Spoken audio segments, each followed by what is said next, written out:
Isang magandang araw po sa lahat ng tagapakinig natin dito sa Tagalog Health Talks. Muli po ako si Nurse Dayan. At ngayong araw na ito, pag-uusapan po natin kung paano natin matutulungan ang ating katawan para naturally ay mapababa natin yung ating cholesterol, lalo na po yung ating LDL. So meron po tayong i-discuss na 6 na pagkain na tutulong para makapagpababa ng cholesterol. At pwede rin pong makapagpababa ng mga triglycerides natin. Ngayon, bago po tayo mag-discuss sa 6 na pagkain na tutulong para makapagpababa ng cholesterol, i-discuss muna po natin ang mga posibleng epekto ng pagkakaroon ng mataas na cholesterol level. Ang pagkakaroon po ng mataas na level ng cholesterol kaysa sa normal ay pwedeng magresulta sa pagkakaroon ng bara sa ating mga ugat. Alam nyo po, dyan sa ating mga ugat, dyan po dumadaloy ang dugo na mayaman sa oxygen. And of course, kapag may bara at nagkulang sa oxygen ang ating katawan, dyan po magkakaroon ng mga problema.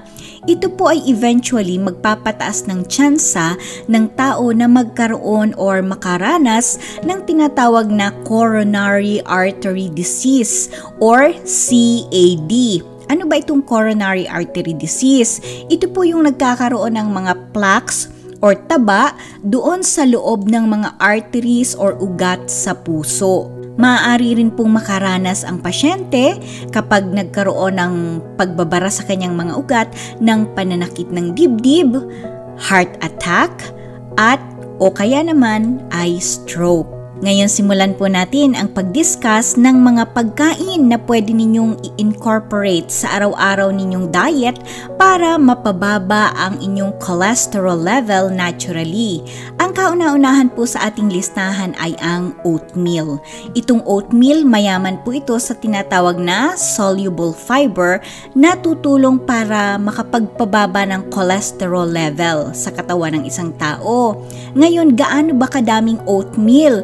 According po sa mga expert, ang 1 hanggang 1.5 tasa ng oatmeal araw-araw ay pwedeng makapagbababa ng inyong cholesterol level by 5 to 8%. So napakalaki po niyan at mai-improve po ang inyong overall health condition. Makakatulong din po ang pagkain ng oatmeal sa pagpapababa or pagbawas ng timbang.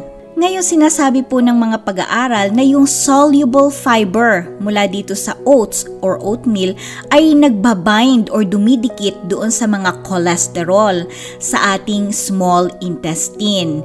And then, eventually, kapag dumikit po itong soluble fiber doon sa cholesterol, ito po ay may ilabas sa ating katawan bilang dumi. Sa halip po na ito ay ma-absorb ng ating katawan, sasama sa dugo at babara sa katawan. So again, ang oatmeal, yung soluble fiber content niya, ito ay magbabind or didikit sa cholesterol.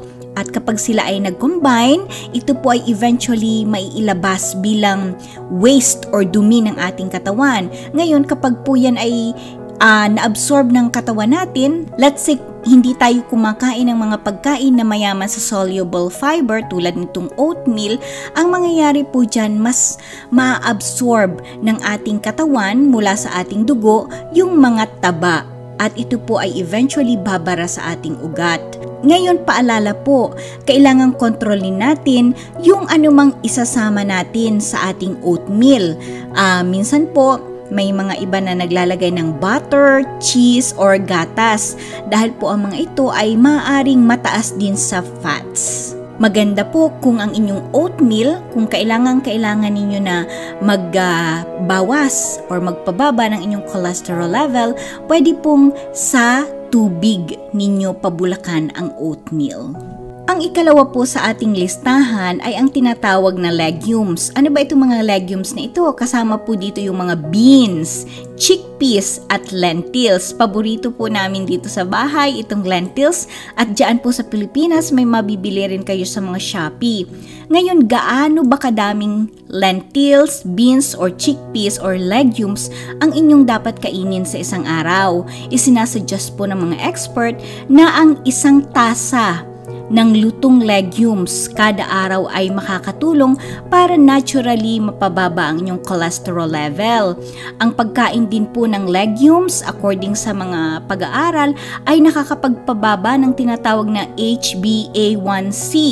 Ito po yung measurement ng inyong blood sugar level na ina-average nila yung 2 to 3 months. So, makakapagpababa po yan ng HbA1c. Makakapagpababa din po ito ng total cholesterol at tutulong makapagpababa ng triglycerides.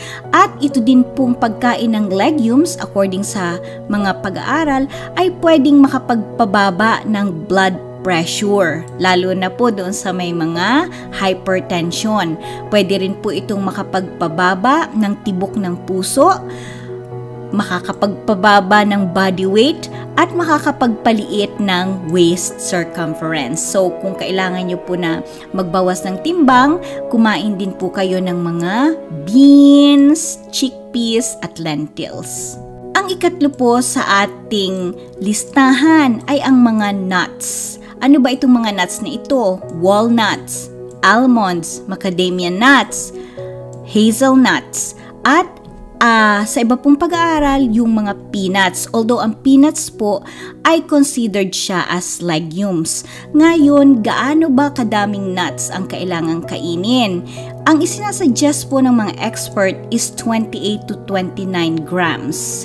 At tandaan po natin, gaano ba ito since wala naman tayo laging weighing scale.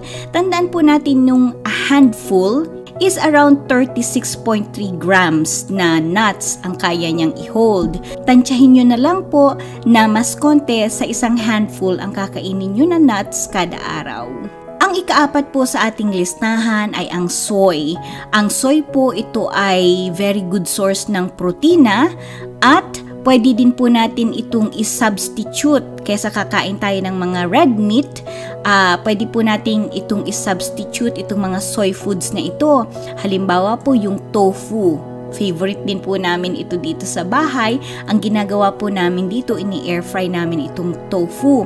Pwede rin po kayong gumawa ng mga soy burgers. So sa halip na beef or pork ang kakainin ninyo, pwede nyo pong gawing meat itong soybeans. At sinasabi po dito sa mga pag-aaral na ang soy ay mababa sa saturated fats, mataas sa unsaturated fats, at mayaman po ito sa fiber. So ang mga ito po ay tutulong para makapagpababa naturally ng cholesterol level ng katawan. Meron pong ilang nagsasabi at ilang mga nasulat na literature na ang soy ay pwedeng maka-increase ng risk sa pagkakaroon ng breast at endometrial cancer. Ngayon, ang stand po ng mga expert dito ay walang convincing evidence na nagsasabi na ang soy, ang pagkain ng mga soy products, ay makakapagpataas nga ng cancer risk ng mga pasyente. Pero may mga experts po na isinasuggest nila na yung mga babae na may personal history ng breast cancer ay i-moderate nyo lang po yung pagkain ninyo ng mga soy products to minimize the risk. Ang panlima sa ating listahan ay ang pagkain ng avocado. Ngayon, ang avocado po, ito ay mayaman sa monounsaturated fatty acids, fiber, at plant sterols na ang mga ito po ay makakapagpababa ng cholesterol. Ngayon, ito pong mga sterols, ito po ay tumutulong para hindi maabsorb ng ating katawan ang cholesterol. At sinasabi din po na ang avocado ay pwedeng magpataas ng HDL level ng isang tao. At itong HDL, kalimitan po mababasa nyo, ito yung tinatawag na good cholesterol. Dahil itong HDL, dinadala po niya ang cholesterol mula sa dugo papunta sa ating atay. At mula sa atay, ito po ay maiilabas ng ating katawan. Ang pang-anim po ay ang pagkain ng mansanas. Ngayon ito pong pagkain ng apples or ng mansanas, ito po ay makakatulong para makapagpababa ng serum and liver cholesterol. So pabababain po nito yung cholesterol niyo sa dugo at yung cholesterol na matatagpuan sa atay.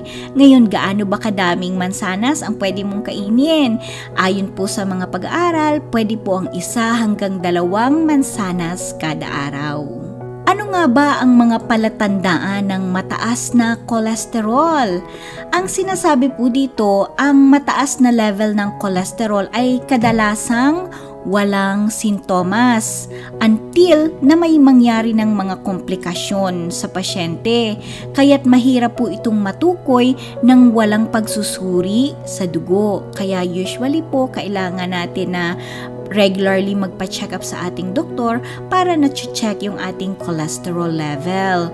Gayunpaman po, ang mataas na level ng taba sa dugo tulad ng cholesterol at triglycerides ay minsang nagdudulot po ng mga pagbabago sa balat. Halimbawa po, ang pagkakaroon ng mga hindi pangkaraniwang bukol or bumps na matatagpuan sa ating siko, sa mga kasukasuan or joints, sa tuhod, sa ating kamay, sa ating ankles, or sa ating puwet. Katulad po nito, ito po yung tinatawag na xanthomas or ito po yung mga fatty bumps kung makikita nyo po dito sa picture.